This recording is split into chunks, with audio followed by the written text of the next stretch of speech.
I guess I live at a pretty good time because I've seen him in concert. I've seen him in concert. I've seen him in concert. If you'd like to follow the process of turning a block of wood like this into a guitar like this, then you've come to the right place. And if you would like to see me give this guitar away, click subscribe, hit the bell.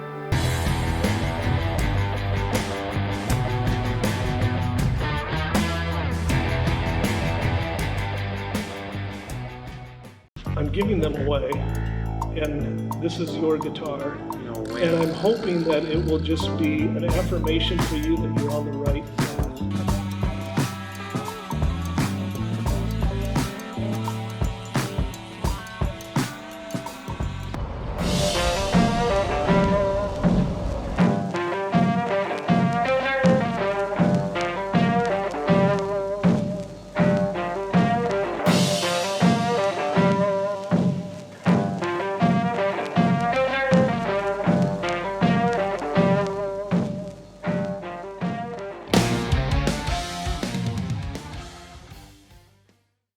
Well, today on Let's Build a Guitar, you're going to see me put a little more work into Tony's guitar, and also we're taking a little detour.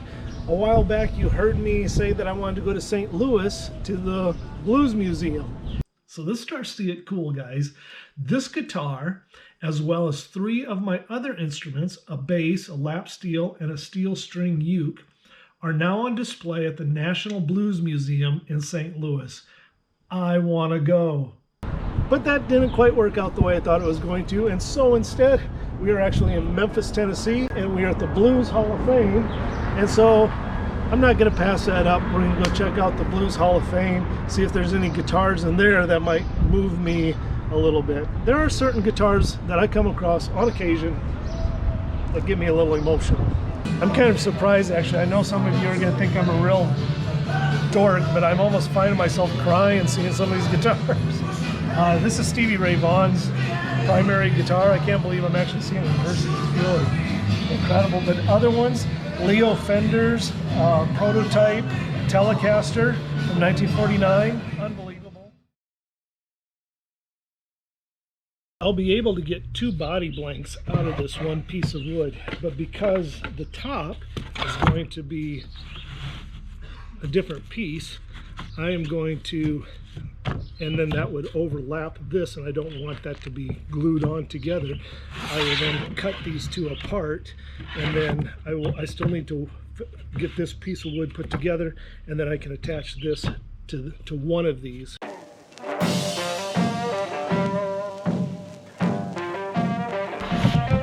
Now that I've cut the 2 apart so that I will be able to just glue on the face, kind of like a veneer, but it's going to be thicker than a veneer because it's actually about 1/4 inch thick of maple that's going to go over top of this.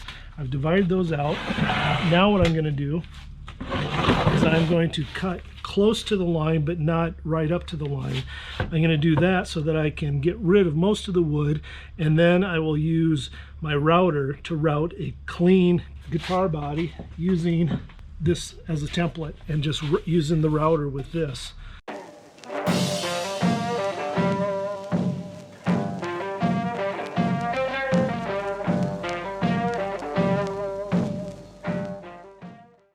I always make sure that my center line is lined up with the seam of these 2 pieces of wood that come together. Just so if you're new at doing this, it's something to remember to do. Well, if you haven't already noticed this with me, when I build a guitar, I'm oftentimes will build 2 or 3 at the same time, because I find that it doesn't take a whole lot longer to do 2 of them than it does to just do 1. Because once you're set up with your router bit, your saw, whatever, to just put another piece in there and make the cut quick is so much quicker than if you just do 1 guitar completely and then do another guitar completely, because you're already set up with your router bits and everything. So just make another cut. And so, yeah, it takes a little bit more time, but it's more efficient. I can get more done. It's a little bit more assembly line like in that way. So my preferred method of attaching a template to a body in order to do the route is to actually screw the 2 together. It's just what I prefer. You can use double stick tape. It works fine. I just like doing this. It just seems to be more solid and secure for me. So what I can do is I'm going to put a hole at 7 inches, and I'm going to go at 11 inches here instead of coming right in the middle on this one. And my reasoning why is that if I decide to do a single coil instead of a humbucker, I want my single coil to be closer to the neck than away from the neck. I like the sound of the single coil a little closer to the neck than down here.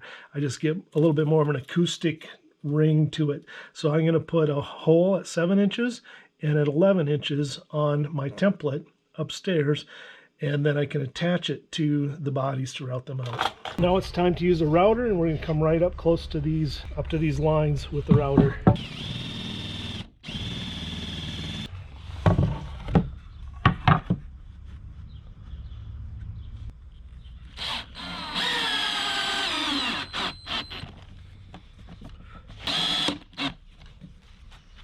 There is no reason to try and take the whole thing off at one time with a big bit. If you think you're saving time by trying to do it all in one pass, you're going to find that you will waste a lot more time trying to fix the mistakes that you make. So just take a small flush mount bit, the one that is basically the shortest that you have. Take that swath and then just repeat 2, 3, 4 times to take it all off, and you'll get the best cut.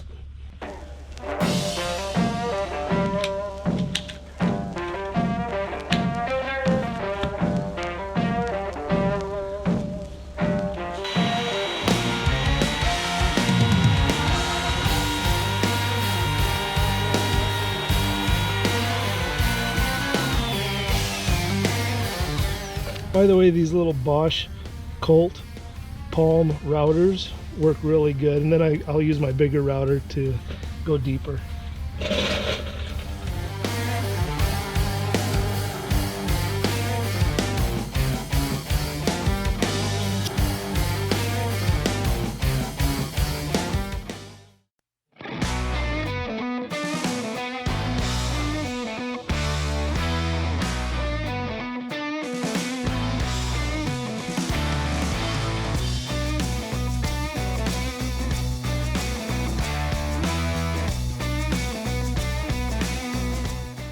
And every May, COVID accepted, we have a big weekend where we induct new people in the Blues Hall of Fame. Right. And that's what this museum is all about. So I'm going to show you how it works, and then you're going to be on your own. All right. So there are instruments, photos, records, stage costumes, but this is what makes it unique. Step into my office. Okay, stepping into your office. Okay, so you tap on here with your fingers. So this is classic blues. So these are people who've been inducted who are considered classic. There's urban over there, there's harmonica, there's guitar. Okay. So we'll do Alberta Hunter just because she's first. So you get a bio, you get photos. You listen in. You listen. But Oh, nice. now here's what's nice. If you go to the end and it has this icon, step up close, and it might take a second. I don't know if you guys did it. There you go. Oh, there we go. Oh, very nice. I just showed you this one first, but there's no water. So Okay. they're all over the place. All right. And the big computer down there works the exact same way, and there are 2 private rooms on either side, like the big one, but you can look up anybody. There's no categories. Okay. So if you just want to look up, if you know a song but you don't know who did it, or Yep. you just want to look at guitar players, or Yep. any way you can think of, it's there. Awesome. And and there's a hallway on the other side that's last year's, this most recent inductees. Okay. This exhibit. So have fun Thank you so much. and Appreciate it. take a bunch of pictures. We will do so. Okay. So for those of you that are building guitars, Muddy Waters. That's how we made an electric. Looks like a single coil. Duct taped. He's got one pot down here for volume, I'm assuming. So if you're a good musician, which isn't me, you can make just about anything sound really good.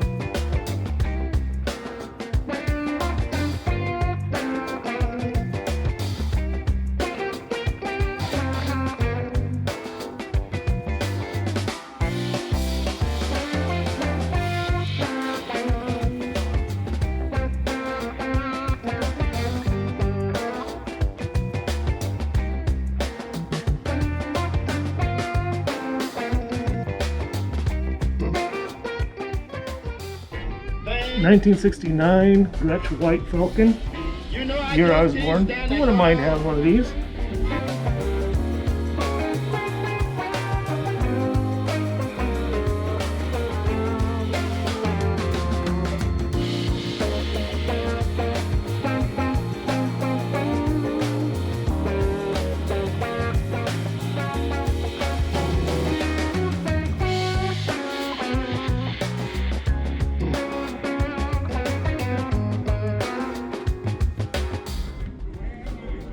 This was the one guitar that I knew that was here that I did want to see. It is a copy of a Gibson Lucille played by B.B. King, and it was carried at the funeral procession of B.B. King.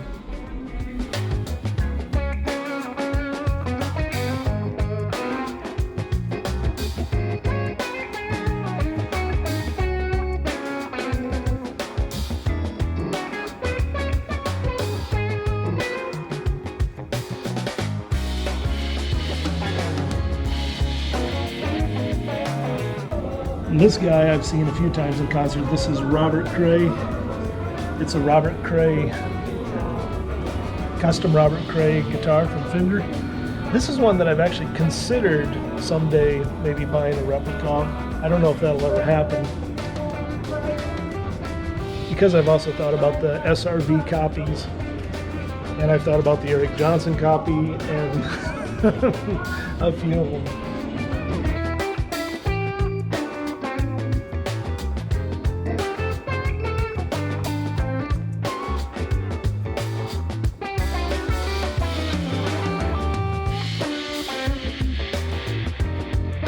This is the shirt that was worn by Stevie Ray Vaughan on stage. Kind of cool, but doesn't make me quite as emotional as the last time I saw something from Stevie Ray Vaughan. Of course, it was his SRV guitar at the Rock and Roll Hall of Fame in Cleveland. But I'm almost finding myself crying seeing some of these guitars. This is Stevie Ray Vaughan's primary guitar. I can't believe I'm actually seeing it in person. It's really incredible.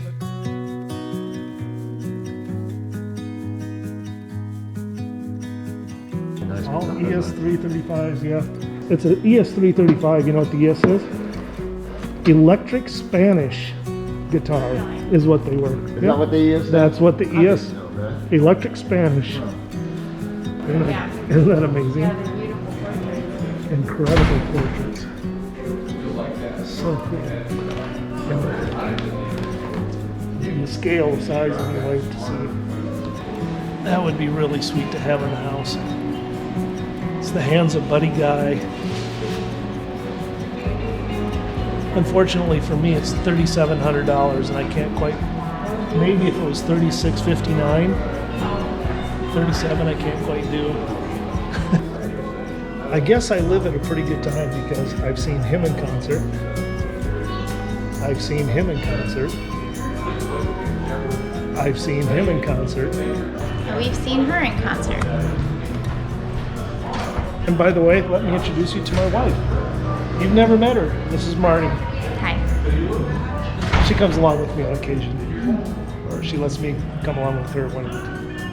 Yeah. Etta James we saw. Actually, we saw Etta James the night before we saw Johnny Lang. Johnny Lang, the House of Blues in Atlantic City. Johnny Lang we've seen how many times? 7, 8, 9. We've seen Johnny Lang a few times. She's seen him more than I have, but yeah, Johnny Lang.